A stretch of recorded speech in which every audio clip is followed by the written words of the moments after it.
Baik, bismillahirrahmanirrahim. Assalamualaikum warahmatullahi wabarakatuh. Hai anak-anak semua, bertemu lagi Cikgu Azizul di ruangan matematik tahun 6 di bawah tajuk nombor dan operasi kemahiran bundar nombor. Baik, anak-anak yang cikgu sayangi. Okey, apa itu bundar? Hari ni kita nak lihat ya. Okey, apabila kita nak membundarkan nombor, satu kemahiran yang cukup penting adalah kita perlu kenali nilai tempat bagi setiap nombor. Baik. Secara pantasnya, kita ada rumah-rumah ini. Jadi anak-anak perlu ingat dan perlu tahu apa rumah yang paling kanan. Ya, rumah sa, rumah puluh, seterusnya rumah ratus, kita ada rumah ribu. Selepas rumah ribu, kita ada rumah puluh ribu. Dan kita ada rumah ratus ribu. Seterusnya rumah juta. Baik, kemahiran mengenal di mana kedudukan rumah itu sangat penting untuk kita nak bundar nombor. Baik. Kita akan pergi kepada aspek yang kedua. Okey, cikgu bagi satu contoh yang cukup mudah. Okey, ramai yang bertanya, apa itu bundar? Okey, kita ada contohnya nombor yang ini. Baik, nombor yang ini. Okey, cikgu padamkan sifar di hujung.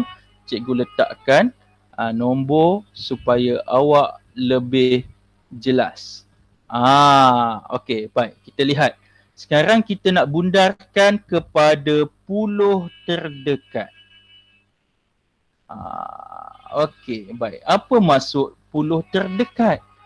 Okey, puluh terdekat kita nak melihat puluh ini. Contohnya asasnya begini. Okey, bila 32 itu bermaksud adakah 32 itu akan dekat dengan 30 atau dekat dengan 40. Itu yang dimaksudkan. Nampak? 30 atau 40. Jadi kedudukan 32 itu kita nak lihat sama ada dia dekat sini atau dekat sini. Itu maksudnya dia nak pergi sini ke nak pergi sini. Itu yang dimaksudkan dengan bundar. Jadi cikgu akan kongsikan tips-tips ataupun kaedah yang mudah untuk awak melihat ataupun awak selesaikan soalan ini. Okey, kalau diberikan nombor yang kecil, okey. Sekiranya diberikan nombor yang begini.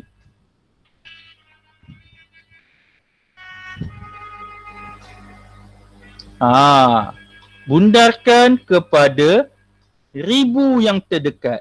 Jadi apa yang perlu buat? Itu yang dikatakan kemahiran melihat nilai tempat itu tadi. Jadi kita lihat ini sa, puluh, ratus dan ribu. Okey, kaedah yang cikgu kenalkan ini, jadi awak kena perhatikan. Kita gariskan rumah yang kita nak bundar, kita bulatkan di sebelahnya. Dan asas yang pertama, nombor selepas yang kita gariskan, kita letakkan sifar.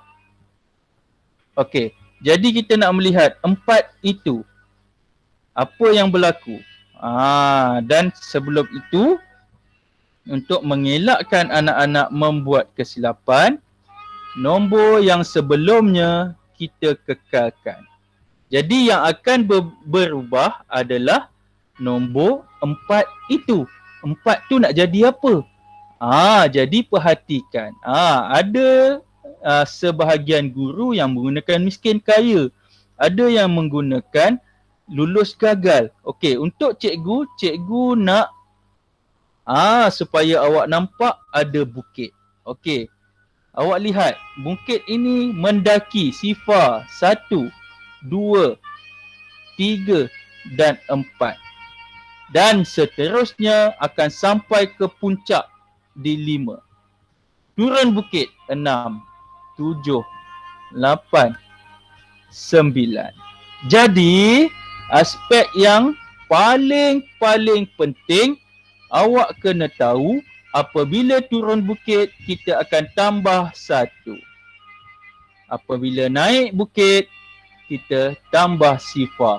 Bila naik bukit atau bila turun bukit, tengok nombor ini. Sifar hingga 4 tambah sifar, 5 hingga 9 tambah 1. Nak tambah di mana? Kita rujuk balik kepada soalan ini. Jadi kita melihat 5. 5 ini adalah di kumpulan turun bukit. Jadi kita perlu tambahkan 1 di rumah yang kita gariskan. Jadi 4 ini, 4 tambah 1 akan jadi 5. Jadi jawapan akhir kita ialah kita salin semula. Jadi sebenarnya kita telah berjaya membundarkan nombor ini kepada 1000 terdekat. Ya, anak-anak, jelas? Okey, untuk menajamkan lagi kefahaman, kita lihat contoh yang pertama. Contoh yang pertama, cikgu ambil nombor yang mudah juga. 1, 2, 3, 4, 5, 6, 7. Jadi kita lihat 1000 yang terdekat. Okey. 1000 yang terdekat. Anak-anak tolong sekejap je. 1000 yang terdekat. Kita tengok rumah 1000 itu dekat mana? Rumah 1000 itu di nombor 4. Ini macam tadi. Jadi kita tengok balik 4 dan kita nak akan lihat 5. 5 naik bukit atau turun bukit? Turun bukit tambah 1. Nombor yang lain kita kekalkan. Nombor yang sebelahnya sifar. Nombor yang sebelumnya kita kekalkan dan 4 tambah 1, 5. Inilah jawapan untuk soalan ini. Contoh yang kedua. Kita gunakan juga nombor yang sama.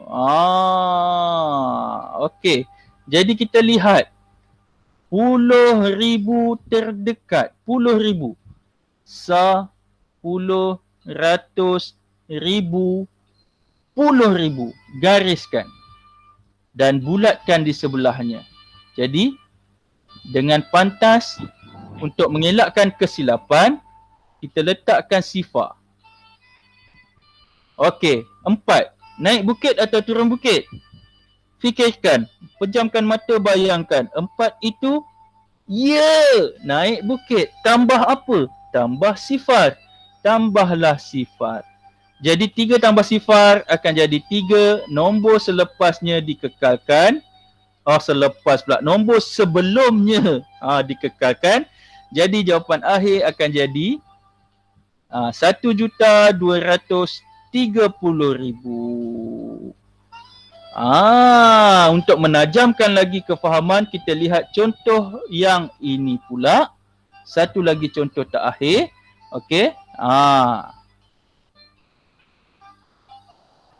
Baik, kita lihat 100,000.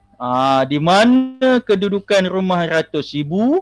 Jadi kita lihat 10, 100, 1000, 10,000, 100,000. Jadi 100,000 di sini.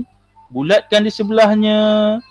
Jadikan sifar salin semula. Jadikan sifar supaya kita tak membuat kesilapan.